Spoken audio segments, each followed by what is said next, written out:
So anyway, so the topic of today's podcast of what we're here today is called coffee badging, how to staying visible in a remote world. So before I get into all of that, I want to introduce my guest for today, Karen Patwa of Karen Patwa Consulting LLC.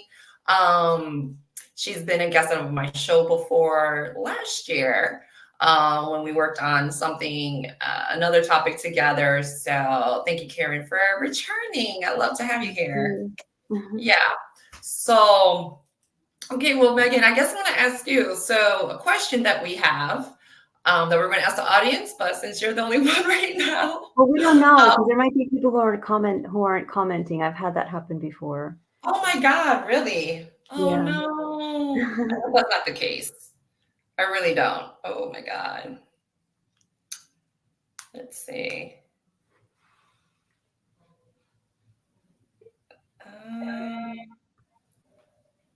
In any case, no pressure, Megan. Right. I know, because Megan's here. It's like your audience right now. So I wish I could see your face, Megan, because you're probably laughing right now. So no, I'm gonna just ask a question, and we can ask the question again, Karen.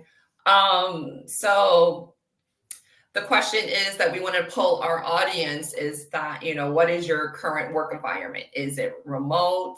Is it hybrid? Which is 2 or 3 days having to work in the office, or is it complete working 9 to 5 in the office Monday through Friday? Just to get a little census from who's here. So, or you can choose to remain silent. That's fine. And then we'll be getting into all three anyway. So, those things can also change for people. Even if today there's one thing, next time there could be something else. So we'll be covering all of it, but it would be nice to know, from whoever that is here. In the office, are you there like 3 days a week? Hey, Jasmine, remote, awesome. So Megan, is that fully in the office? Oh, sorry to interrupt you, Amanda. Is it fully in the office? Okay, so 3 days, not Monday through Friday. Okay, all right. So we're gonna safe to say probably like 3 days out the week. We're gonna say hybrid schedule. Okay. So with that, thank you for the responses. So based on some data research, a pulse out in the field of what does this new work landscape looks like, according to Upwork Future of Remote Work Study, said that 1/3 of hiring managers said, fully in the office. Oh, interesting. Okay. Productivity has increased. So 1/3 of hiring managers said that productivity has increased due to remote work settings. In another survey done by USA Today, it shows that 33% of respondents work remotely, 33% work in hybrid environments. So kind of like split down a little bit there. However, 36% of respondents prefer working from home full-time instead of a hybrid schedule. All right. And 40% of respondents said that they'll be willing to consider a full-time role if they were looking for a new position. All right. And then continuing on from another poll USA Today did, white-collar workers, 58% would prefer to work from home at least 3 days a week in their current position, and with 36% wanting to work all days of the week remote, so 100% remote.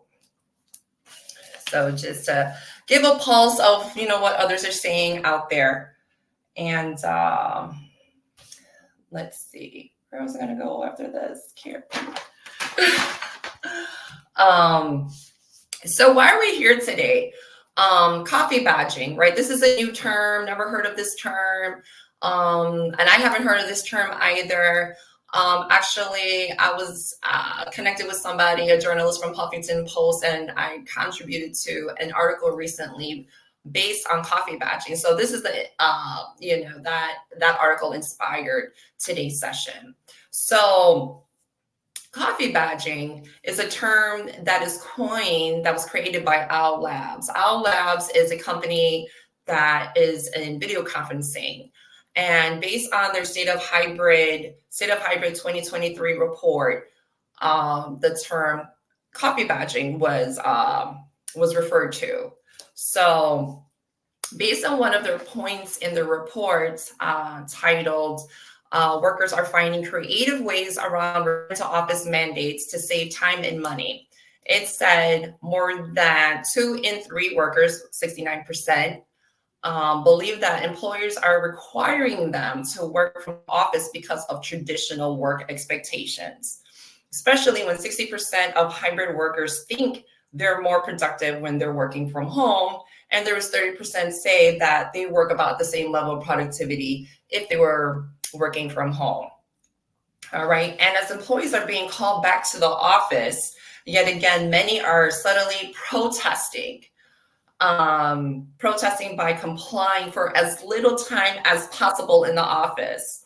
More than half, which is at 58%, of hybrid workers are coffee badging, meaning they're showing up in the office enough time to get a cup of coffee and earn his imaginary badge for it. Then going home to do the work. So basically half in the office and then half from logging in from somewhere else, home or coffee shop or where it be. And so this is just to give you a little background information where this term came from. So let me pause there because I know I said a lot. Is there any questions from the audience or comments you'd like to share before I continue on?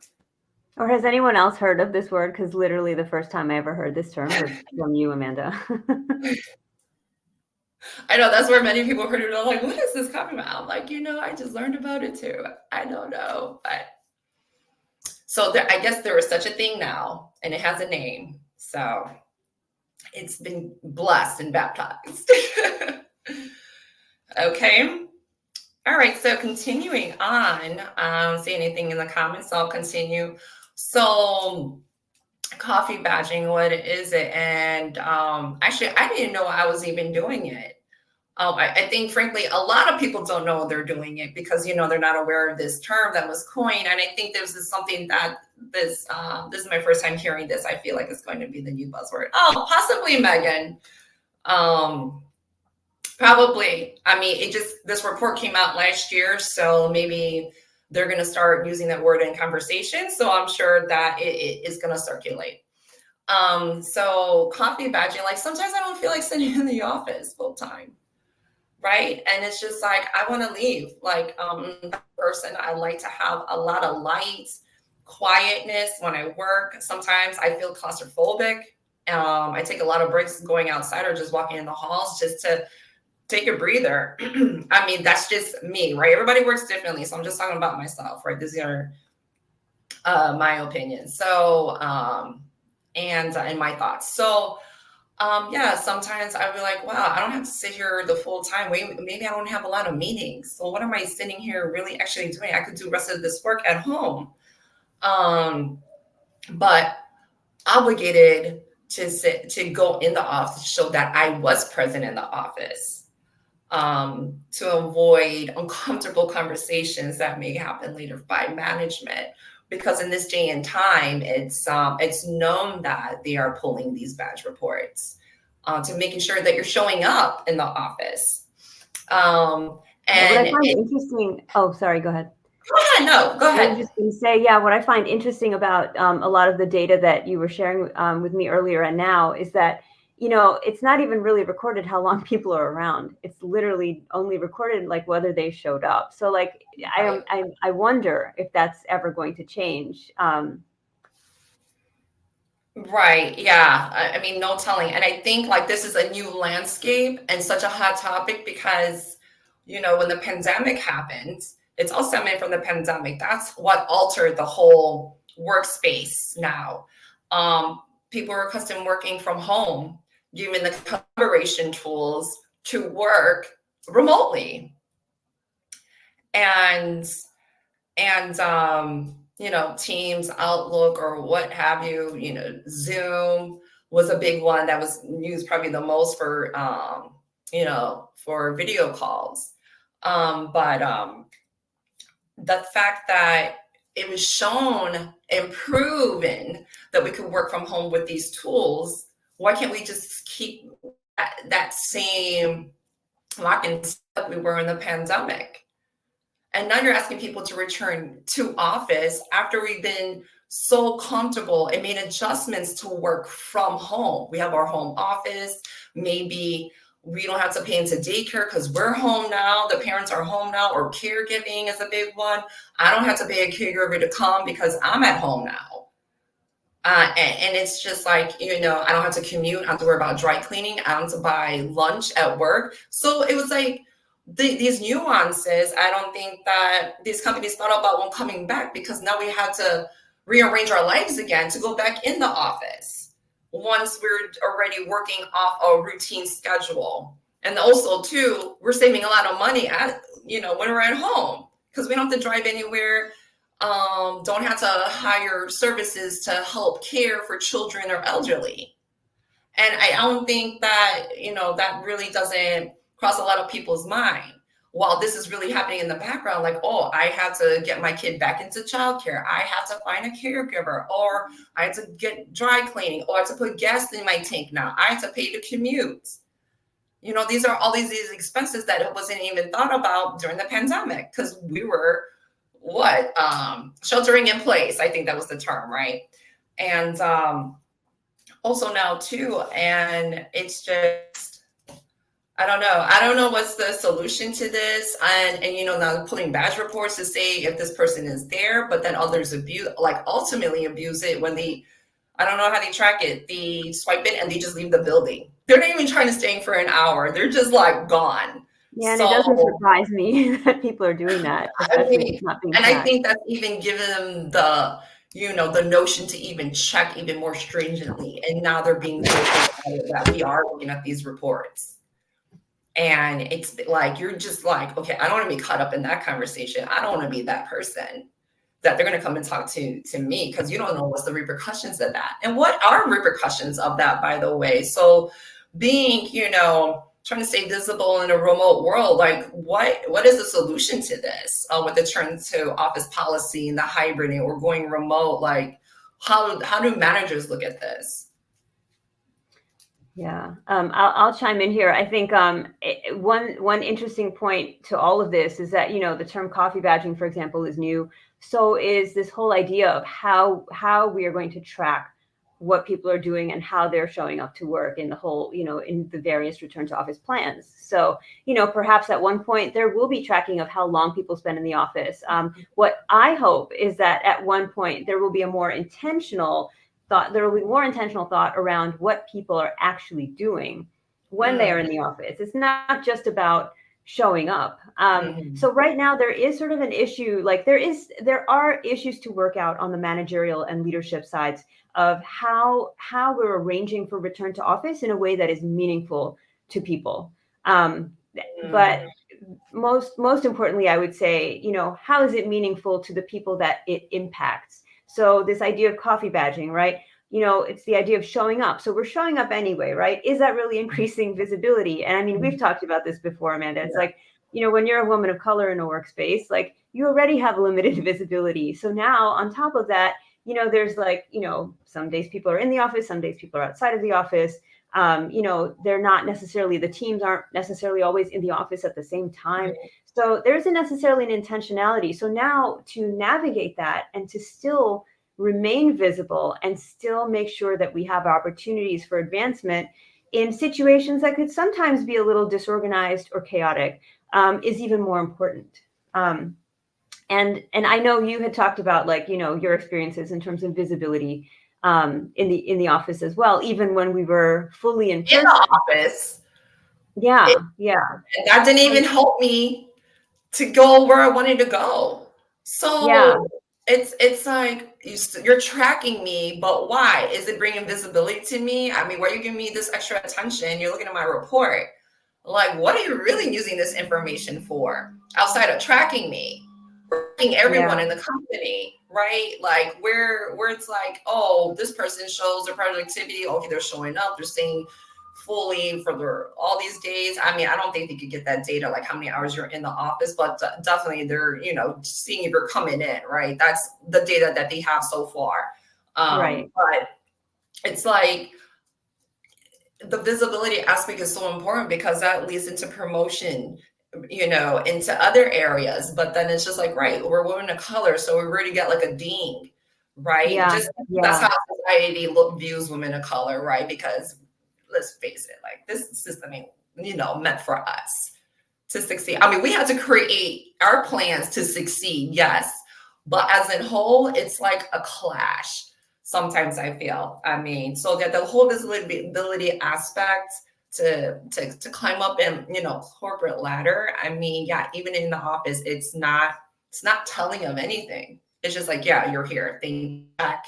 I got you, present. That's basically what I'm getting from like just coming into the office, or you're just here. All right, now what? I'm here. What are you gonna do with that? So based on what you were saying about like these checking these reports, there was a point that was mentioned by Shellman.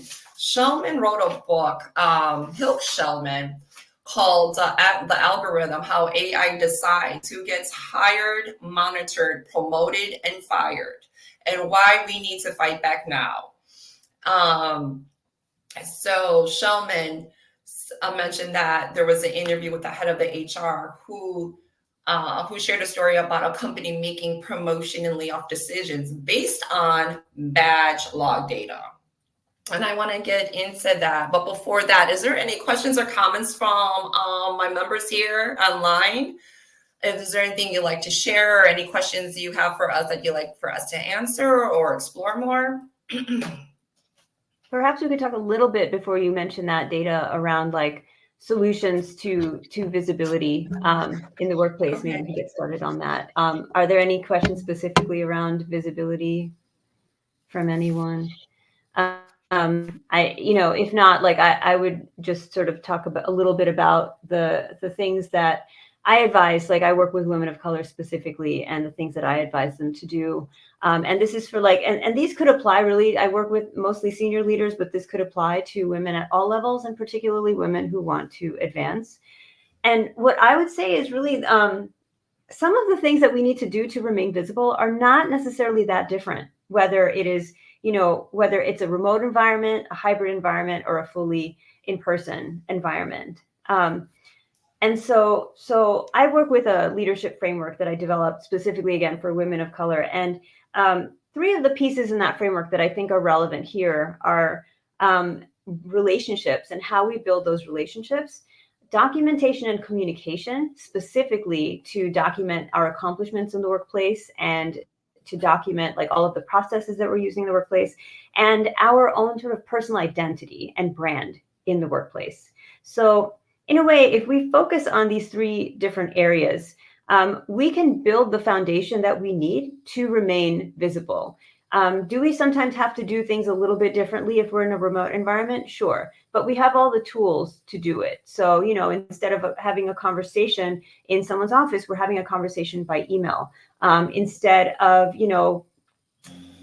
being in person with our entire team at the same time, we might be on some of us might be in the office, some of us might be outside of the office. We may be in some kind of on an online meeting platform and, doing our work that way. The whole point, though, is to make sure that people know what we are doing, whether we're in the office or not, and to use the tools that are available so that people know what we are doing. So really, it's like focusing on like making sure people know who you are, focusing on making sure people know what you stand for, and then making sure that people know what you've actually been working on and what you're accomplishing using the tools that you have available. So I like those points, but does that work for any level? Because being that your focus is on for executive leadership, but does that work like even from entry level to mid professional? Yeah, no, 100%. So I could expand a little bit further, like as far as, let's say, the relationships portion of it, right? Building relationships is important for everybody. And knowing people, especially when you're not in the same location with them every day, regardless of where you are, at what stage of your career you're in, is very important. And so depending on where you are, you may need to actually expand your reach and know even more people. And I would say people who are, levels below you on the hierarchy if you're in a hierarchical organization, but also people who are levels above you in the hierarchy if you're in a hierarchical organization. Because it's important to remember, you may have a manager. That manager also has somebody who oversees their work. And that person could be a key decision maker in the decisions that your own manager is making. So let's say you're focusing on building relationships. It's important to not only build a relationship with your manager, it's also important to build a relationship with the person who is a decision maker that may be overseeing your manager's work. So how can we do that when we're not in the same space? Well, now we need to sort of find commonalities. What are we doing that could be relevant to multiple people? How can we get into the same online or in-person spaces with all of the different people that may have an impact on decisions that are made about our advancement? So I would say on that end, like in the remote space, it's even more important to do a little bit of the research around who is involved in my work and in oversight of the people who have oversight over my work. Because I want to get to know them and I want to be visible to them too. And I want to be visible to everyone laterally. So I want to be visible to everybody who is on my team or teams that are collaborating with my team. I want to be visible to people who, are influencers in the organization, regardless of what position they're in. So I would say like all three definitely apply, but to any level. It's just who you're developing the relationships with is different. What specifically you're documenting is also different depending on what stage of your career you're in. And then the third point around building your identity and brand, I would say that is also relevant to everyone. Because if you identify yourself, what you stand for, that will actually help you build better relationships and it'll help you be more visible and stand out in the crowd. Mm-hmm. Definitely, because if they know your brand, they know how to identify you as. So like, okay, what you're known for and what you do well. Yeah, for sure. And I like that point too, find commonalities, even though you got to do a bit of research. It's like, yeah, maybe. And then, or also too laterally, like, okay, maybe I can't get to this person here, but I could get to people that are on the side of me who might be, kind of like working on this project, but a different part of it. And building relationships that way, because more oftentimes your name is going to trickle in, some type of conversation, or I talked to such and such, or I got this email from such and such with these points on this project. So, everybody's always talking, no matter it's up or down or sideways. I mean, it just comes full circle all the time. So thank you for sharing that. That was really good pointers. Totally appreciate that. Before going on, I just want to take a pulse. Has anybody used these tactics before and has it worked for you, or have you applied it before and it has not, or kind of worked, or do you have your own tactics that you use that worked? That's a little bit different from what was mentioned here. I'd love to hear it. Excuse me.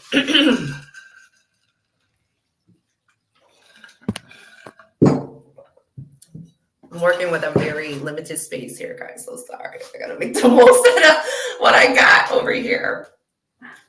Okay.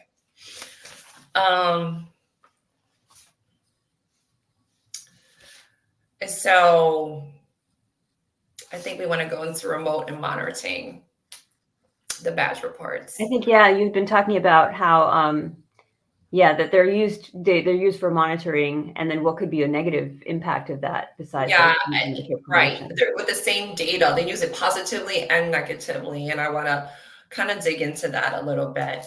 So based on this book, Shellman said that was interviewing this head of HR person and shared a story about how this company is making promotion and layoff decisions based on this swipe in data, right? So these are things that are going behind the scenes that we're not privy to.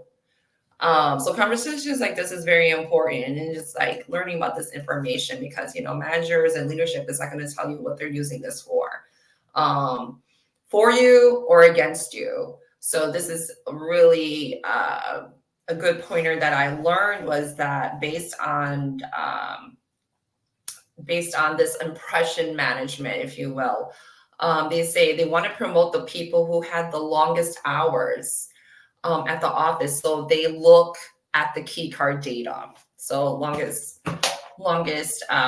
office in the hours. But my thing with that is that, okay, if you're spending this time at the office, it could be for various reasons if it's past 8 hours, right? Because that, yeah, minimum it's 8 hours a day. But if you're saying longer hours, or maybe you're looking at this like during like in a week time, they didn't really exactly say how they were viewing this, like individual days or week or month. But they're looking at this data, and to me, what comes across my mind, well, what if this person is just standing waiting for the late bus or the train, or maybe they're coming across difficulty with their work, and that's why it's taking more time to work on something. It could be varied reasons. It could be they're just taking a break and they're just sitting there, maybe scrolling on the internet. It's just like, how does sitting in the office longer look like they're being productive? Yeah, it might also be How do good we to keep in identify that? mind. I was going to add, Amanda, it might also be good for us to keep in mind, like, yeah, they are potentially using this data for a variety of things, including what you mentioned, like promotion and layoffs.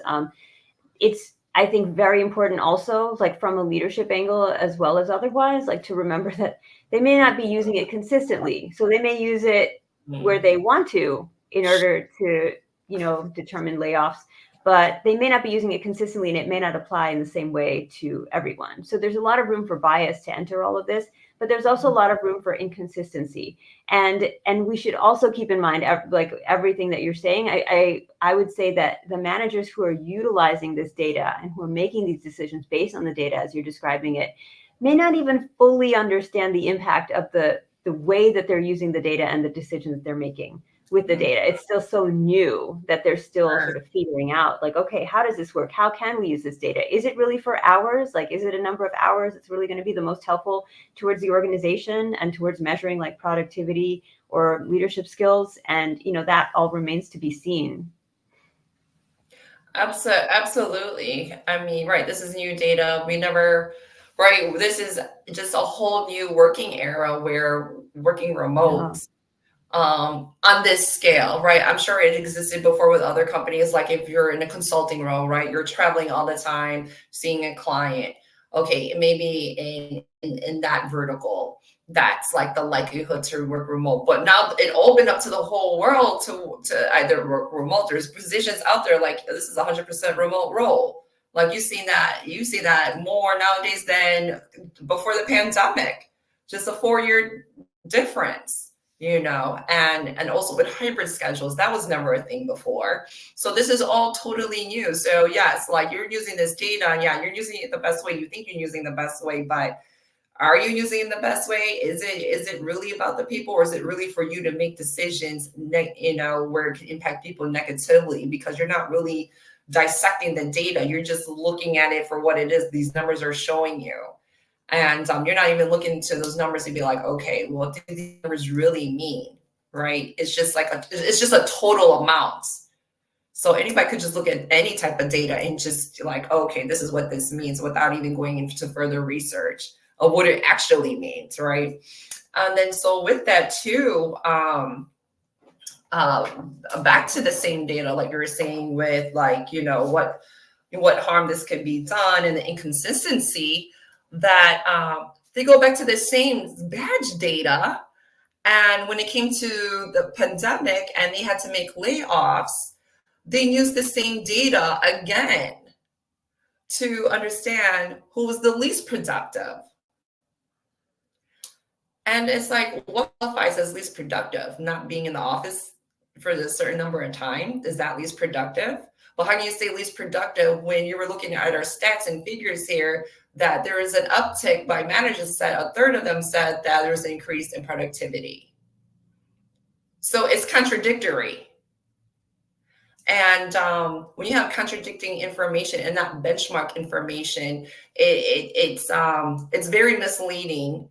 and it's mistelling, and it's like, okay, so who do we go with? You know, the one that says that it improves productivity, or the one that looks at their data and says, well, by these numbers, these people weren't in the office as much as, you know, this group was in the office. So like you're just pitting people against each other, and again, not really looking at the full picture of what it truly represents, because you're just looking at numbers on a paper.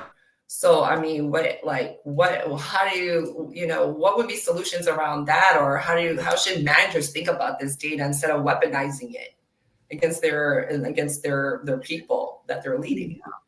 Yeah, I mean, this is one place I have to say, working with women of color leaders, like in my experience, like they have a great sense of how to deal with their team members, how to deal with their direct reports in a very sort of humane, relationship-oriented way. But this doesn't, this doesn't stretch across like all industries, all organizational sizes, and all types of leaders. And so there are often times where, you know, again, like there's inconsistency in how managers and senior managers and, you know, even leaders will be making some of their decisions. So we have to keep that in mind. But keeping that in mind, so the solutions in this area, for me, go back to some of the same sort of foundational ideas that we use when trying to make sure that we are visible. So, you know, relationships, documentation, communication, and our brand. So I would say in terms of us knowing that we may be assessed in some way by our in-person data, how can we use that and leverage it to build our relationships? So in terms of our relationships, you know, one thing again is like figuring out who, you know, related to our advancement at the organization besides just our manager, and specifically seeking them out to build one-on-one relationships with them. That way, when the data comes out and they're looking at it, oh, this person's numbers seem slightly lower than that person's numbers. But now, oh, but I know this person, and I know what this person has been working on. This person has been reaching out to me to talk about their work. This person is valuable to the organization. And so once you are known, once you're known to the decision makers, then it's easier to sort of transcend whatever the data is saying about you. And it's also good, I would say, to utilize. So, you know, do like schedule one-on-ones, reach out to all of the people that you think might be related to the advancement of your career in the organization. And you can even, besides just building a relationship with them and talking about your accomplishments with them, you can also be asking them how the data is being used. Oh, you know, I noticed that we're starting to look at data around, you know, being in person, you know, in the office. How is that going to impact, you know, our advancement in the organization? Like find out information straight from them around what their perspectives are in using this data. So you know where you stand, and you know sort of where your organization like stands roughly around how they're going to be looking at this data. So do that through the personal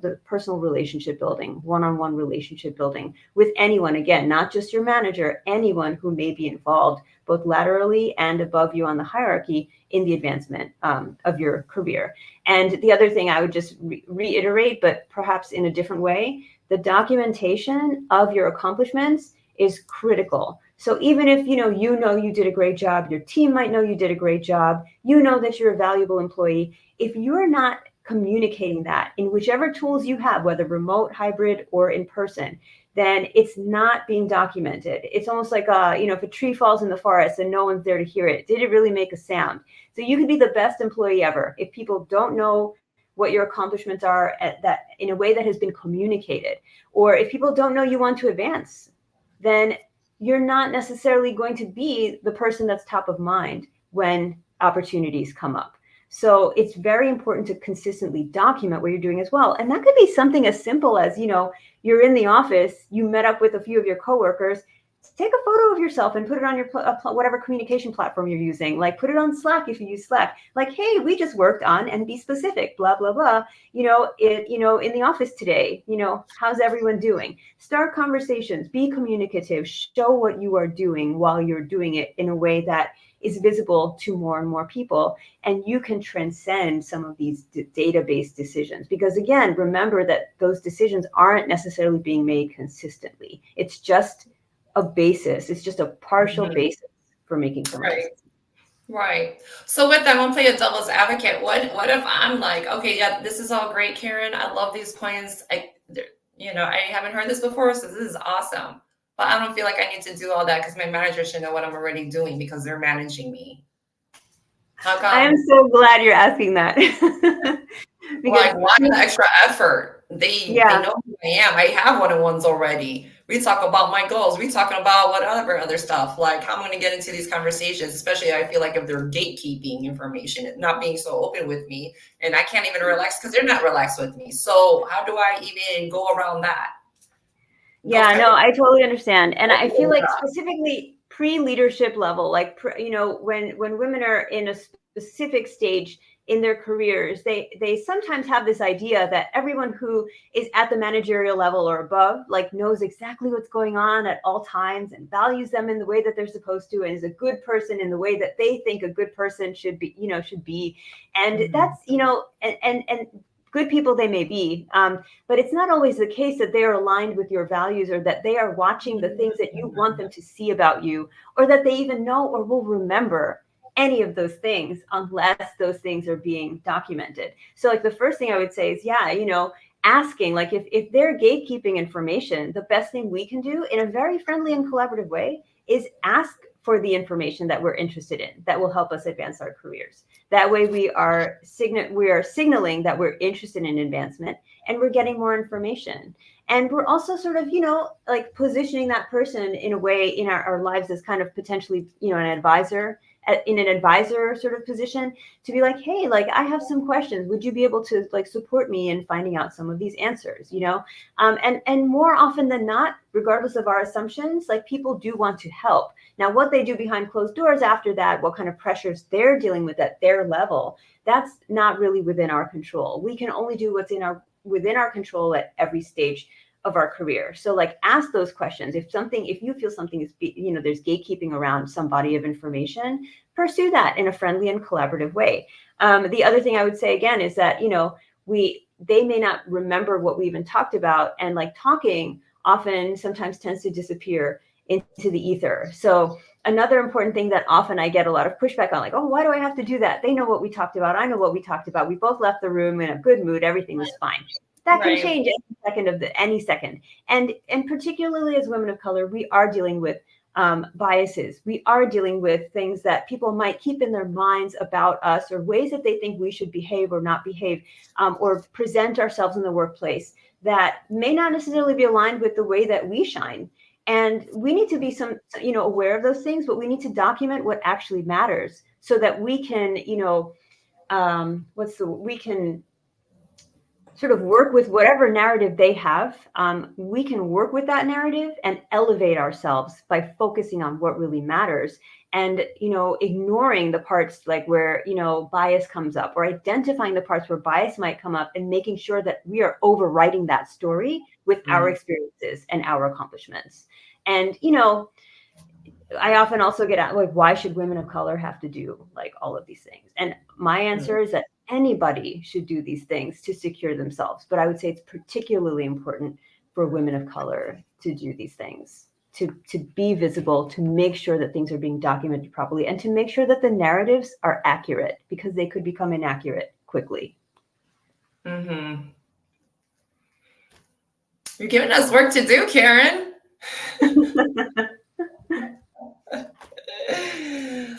Yeah, I mean, it takes work to advance. It takes I wouldn't necessarily say work. If some of this comes naturally to us, we might enjoy, like we can enjoy having these relationships, like with people at our, organizations. We can enjoy having these conversations. We can enjoy documenting what we've done, taking photos of things that we've done, or taking photos of ourselves with our coworkers so that we can document these things. Like if we can find the joy in it and the human interaction in it, then and also benefit from it, then it's a win-win.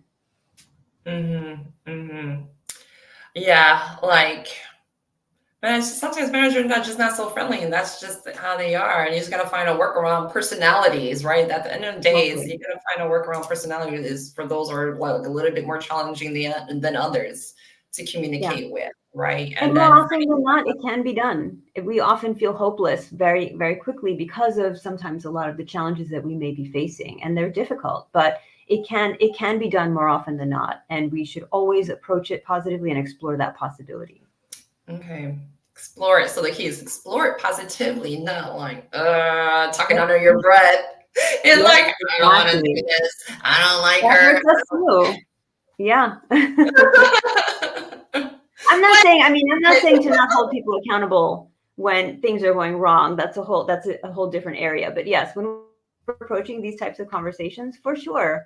Positive. What did you just term it? Positive. What did you just say? It was so cute. I forgot. I forgot too. well, I was just saying, explore it positively. Yes, explore it positively. Don't talk under your breath or thinking negatively, because you can't express yourself positively and think negatively, because it's really going to show what's really on your mind. 100%, I agree with that. That negative messaging. Okay. Yeah. It's so important that you said that too, because it's so important for us to get ourselves in the right mindset. That mindset of, I'm going to call it positive exploration.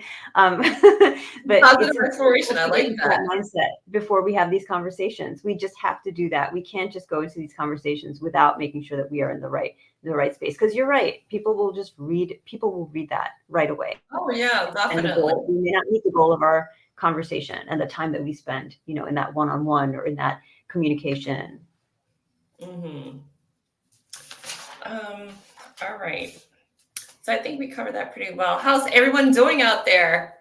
I know we've been talking a lot over here. Does anybody have any questions or comments, or any questions about anything that was mentioned here? Or not mentioned for next time? Feel free. We love people writing in the comments. So, right? Please write. Write anything. Please write something so we know you're with us still. Like I don't know who's on here until someone says something in the chat. There's like that part has always been frustrating to me about some of these platforms, to not really know. But yeah, no pressure. But yeah, we love comments. If there are any questions, perhaps there could be another podcast also, even if it's unrelated, but generally related to this topic. Feel free to add it. Yeah, like I don't see like a number count of who's on, or do I? No, I don't. I don't see anything. So I'm just clearly in the blind here. Okay. Well, we're talking to anyone who might watch the replay as well. So we should, we have a good 10 or 15 minutes left to cover some more good stuff regardless. Okay. All right. Keep on going. So, okay, now we're coming up to the wrap up here. We're going to jump into office politics. So this kind of dovetails into that, right? The office politics of communication, right? How do we leverage our identity, our visibility in terms of branding, communication, documentation, right? When there's also office politics at hand. So something I want to read is that couple more stats, different stats on benefits of remote working. The benefits of remote working is 59% is better work-life balance. Another is 55% said saving time on commuting to work, which we did discuss earlier. 54% said more comfortable working space, so working from home. 43% said reduce spending on travel and eating out. So those lunches at work. And then also these 2 points I want to highlight. 31% said reduce depression or anxiety, and 30% fewer office politics such as microaggression. So with everybody championing the remote work, there's also, it saves me time. It's great work-life balance, saving in time in travel and eating out. But then there's also, while I'm not in the office, I don't have to deal with microaggression. I don't have to deal with, someone looking at me awkwardly or strangely, or I don't have to deal with certain coworker I know that doesn't like me for whatever reason, and we never had a conversation, right? Or just the subtle things that are said that like that shouldn't even be happening in the workplace, right? So remote work, it's like, oh, this is gonna be better because I don't have to deal with that. Even with like this didn't go into hybrid work, but I'm imagining the same thing for hybrid work. Like, oh, I could do with this on a lesser scale because I'm not really in the office. Or if I have to be in the office, I'm just gonna avoid the water cooler. I'm gonna avoid walking down this way because I know so-and-so said this snide remark and I appreciate that, but I'm not addressing it because I don't want no trouble. And so with that microaggression, Karen, like what, being working from home, I mean, is that something that leadership needs to understand that this is happening and they feel safer at home versus in the office? I feel that, you should always have a pulse. The leaders should always have a pulse what's going on in the team, and then also in broad spectrum. Because I know a lot of companies, don't want the lawsuits, right? If it really were to go like very left, let's just say. And then how do people deal with microaggressions, right? Because now it's like the home's the haven now, not my office, where, because I don't have to deal with it. I would say one thing that I would say, though, I mean, if we're talking about sort of generally speaking, like, we're starting with like a broader idea around office politics, right? That sort of impacts anyone, regardless of, I mean, it becomes more particular when there's bias involved, especially when we're dealing with biases with race and gender. So there are things that women and women of color will deal with in the office that others won't necessarily. But in general, office politics impacts everyone. So the sort of the human interaction and the power plays and the leveraging and the abusing, the using and the abusing, like that will often be sort of a very complex dynamic that differs at various organizations. But what I would say for office politics, as well as microaggressions, is that having a remote or a hybrid work environment does not eliminate microaggressions and does not eliminate office politics. It just changes the way that they play out. And so, I've spoken to a lot of women that are like, I'm so glad I don't have to actually be present to deal with that, because the nature of it is a little bit different when it's online. But the idea is that whenever we're dealing with microaggressions, we should first also keep in mind, especially if we want to advance, it's important to understand like the mindset and organizational culture of where we're at. Our leaders may not even really understand what microaggressions are at this point. It depends on the organization. It depends on the organizational culture. It depends on the leaders. They don't necessarily even know how to mitigate some of that. So there are times where, we can be out of that environment and sort of deal with it, perhaps on a lesser level remotely, but perhaps not, because, there's still power plays, there's still high stakes, whenever we're engaged in any kind of work anywhere. But the best thing to do for microaggressions is to determine like, okay, choose your battles. Which of these is important enough for me to follow up on, whether it's remote or in person? And what should be my sort of mindset around managing some of it? Not, women of color have to deal with I would say, a very sort of large volume of microaggressions as compared to people with other identities, particularly, you know, if you have a marginalized identity in race and gender. And it's important for us to choose our battles and to understand how we can care for ourselves. And again, most importantly, to overwrite the narrative. So, okay, you just said this thing to me that is extremely offensive, or that's hurtful, or that's, you know, inappropriate. How am I going to overwrite that narrative? Sometimes, you know, we can ignore it. It's hard. Sometimes we can address it in the moment. Sometimes we can address it afterwards in private. And we have to sort of decide based on the situation which of those things we're going to do. But we should always remember that we cannot do leadership's job for leadership. It's leadership's responsibility to make sure that there is a working environment that is safe and healthy for everyone. This is not necessarily something that we can expect to be 100% anywhere. And we should know that a lot of the sort of work in dealing with some of that is going to, unfortunately, sort of be in our area. And like which things we escalate or which things we, you know, hold leadership accountable for, we should be very particular about deciding what we're going, you know, which of those things we're going to focus on.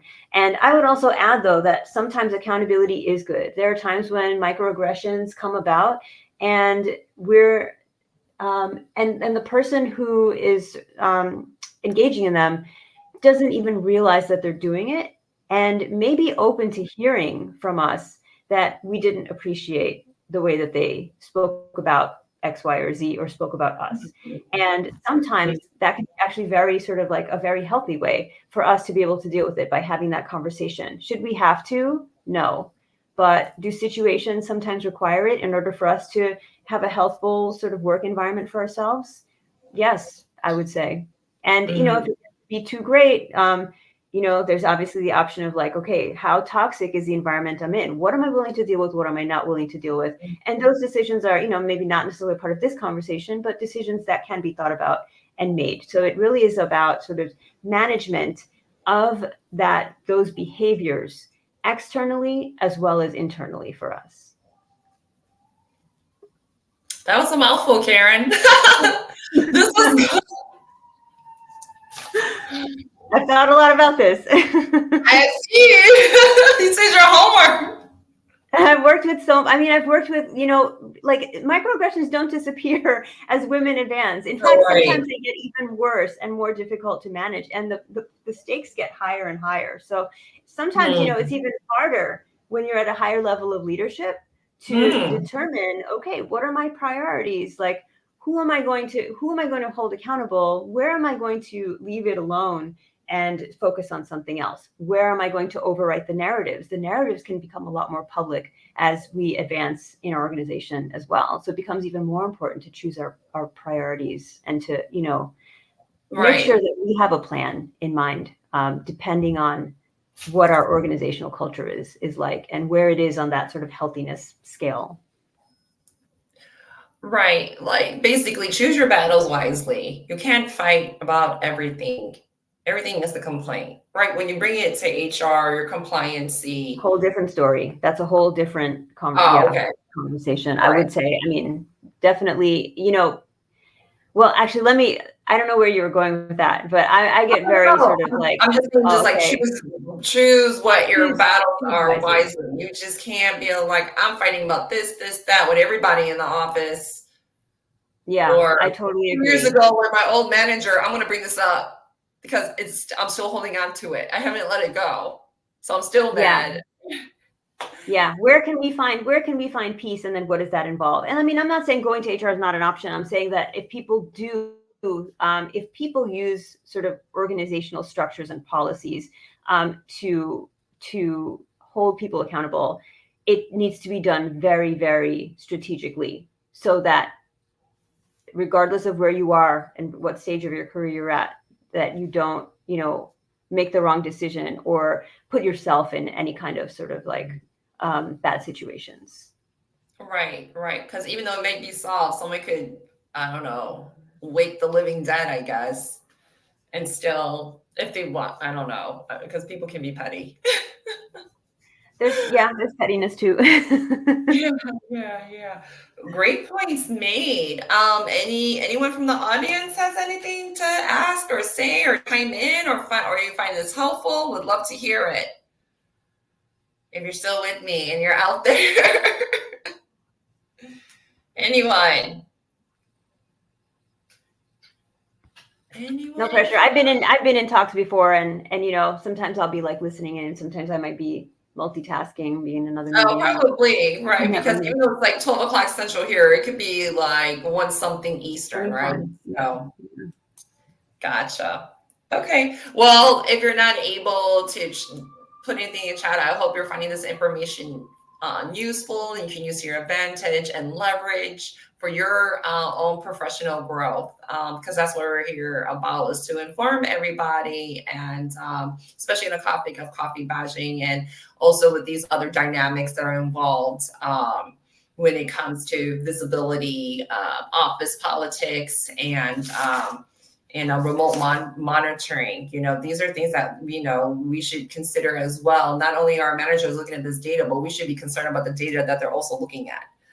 So we're not just caught just out here if something were to happen, and at least we know that's available to them, and we should know to some extent how are they using this data and for what and when do they do it, right?